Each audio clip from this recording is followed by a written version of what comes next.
అదే దేవాలయంలో కనకదుర్గ అమ్మవారి రథం తాలూకు మన సింహాలు మాయమైనవి, కొన్ని ఇబ్బందులు తప్పులు జరిగినాయి అంటే ఒక్కొక్కరు ఎలా మాట్లాడారు వైసీపీ నాయకులు? వాళ్ళెవరు ముస్లిమ్స్ కాదు, హిందూస్ కాదు, వాళ్ళెవరు ముస్లిమ్స్ కాదు, క్రిస్టియన్స్ కాదు, హిందువులే అందరూ.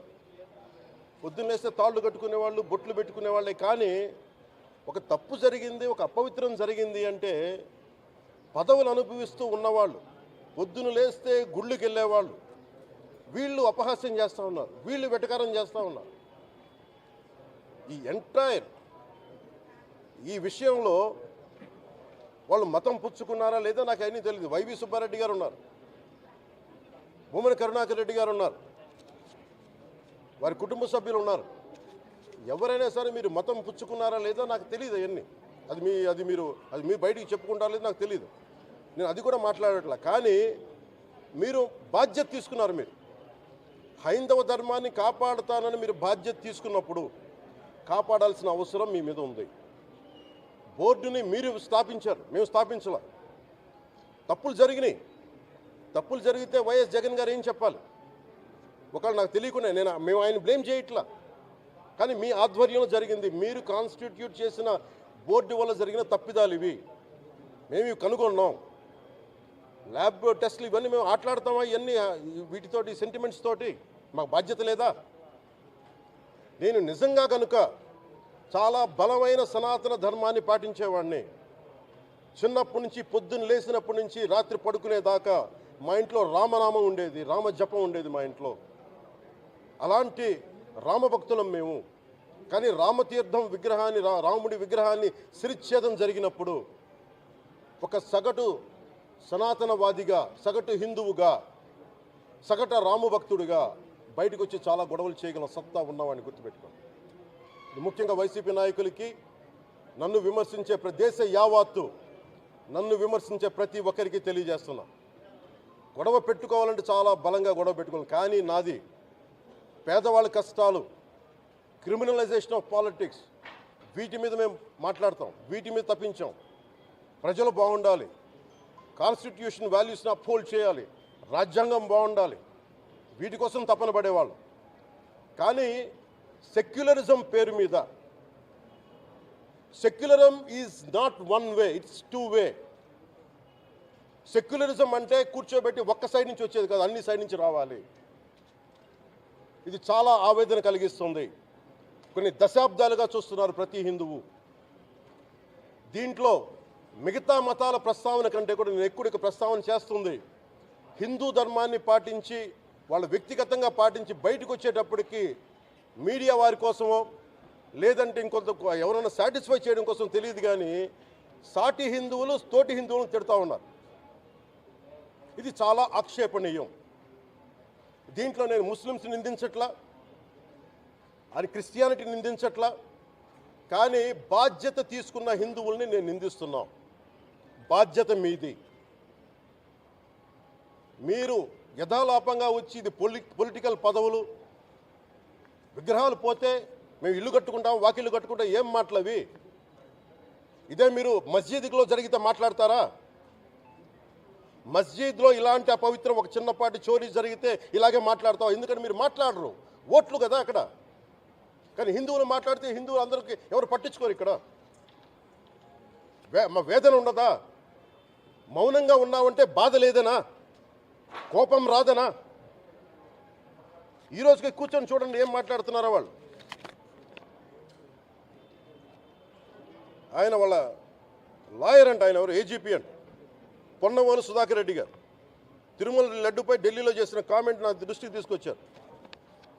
ఇలాంటి సెన్సిటివ్ సమయాల్లో ఎయిదర్ మౌనం మంచిది, మౌనం దాటి పొగరుగా మాట్లాడటం, నన్ను పచ్చి బూతులు తిట్టినా, నన్ను వక్రీకరించినా, నన్ను రోడ్డు మీదకి లాగిన నేను ఎప్పుడు మౌనంగానే ఉన్నా. కానీ వైసీపీని నాయకులు, విమర్శించే నాయకులు ప్రత్యేకంగా చెప్తున్నాం, సనాతన ధర్మాన్ని జోలికి రాకండి.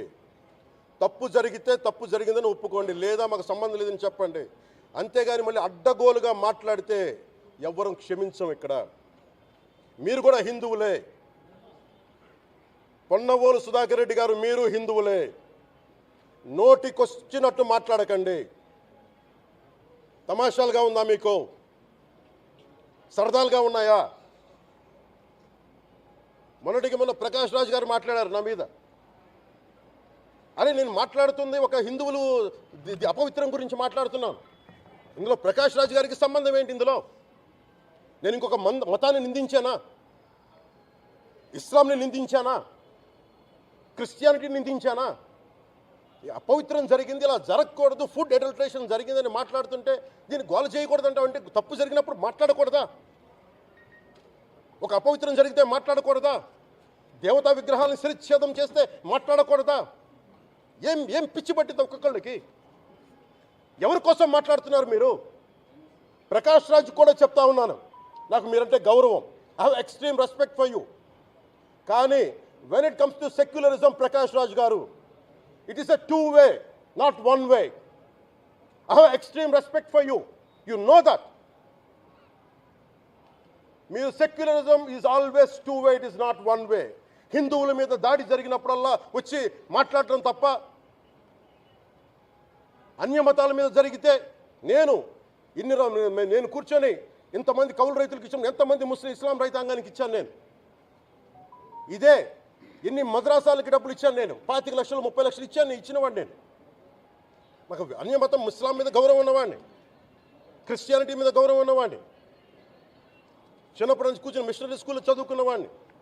నా టీచర్ చెప్పిన సూక్తి, తను తగ్గించుకున్నవాడు హెచ్చింపబడిని చెప్పి బైబుల్ సూక్తిని ప్రతిసారి కోట్ చేస్తూనే ఉంటాను. ఇది నా గౌరవం, ఇది నేను చూపించే గౌరవం.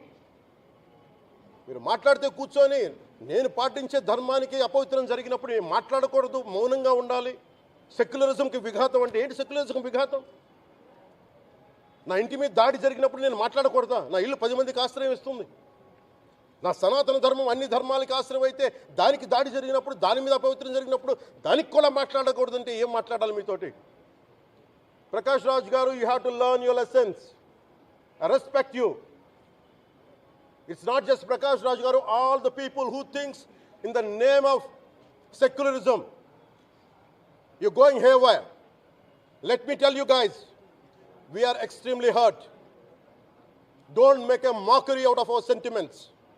We are deeply, deeply hurt. It's not fun for you, maybe it might be fun for you. It is not fun for us. It's a deep anguish, deep pain. Don't you ever forget. Before you come and think 100 times and talk about Sanatana Dharma. Enough of this. చాలు. ఇష్టానికి మాట్లాడుతూ ఉన్నారు సనాతన ధర్మం మీద. అయ్యప్ప స్వామి మీద మాట్లాడతారు, సరస్వతి దేవి మీద మాట్లాడతారు. అల్లా మీద మీరు మాట్లాడగలరా? మహమ్మద్ ప్రవక్త మీద మీరు మాట్లాడగలరా? జీసస్ మీద మీరు మాట్లాడగలరా? అందరూ కూర్చొని సనాతన ధర్మం మీద, వినాయకుడి మీద జోకులు వేస్తారు, దుర్గాదేవి మీద జోక్స్ వేస్తారు, సరస్వతి దేవి మీద జోక్స్ వేస్తారు. మా మనోభావాలు గాయపడవా? మాకు బాధ ఉండదా? అందుకే నేను ప్రతిపాదించింది ఏంటంటే ప్రతి దానికి రావలేకపోతున్నాం.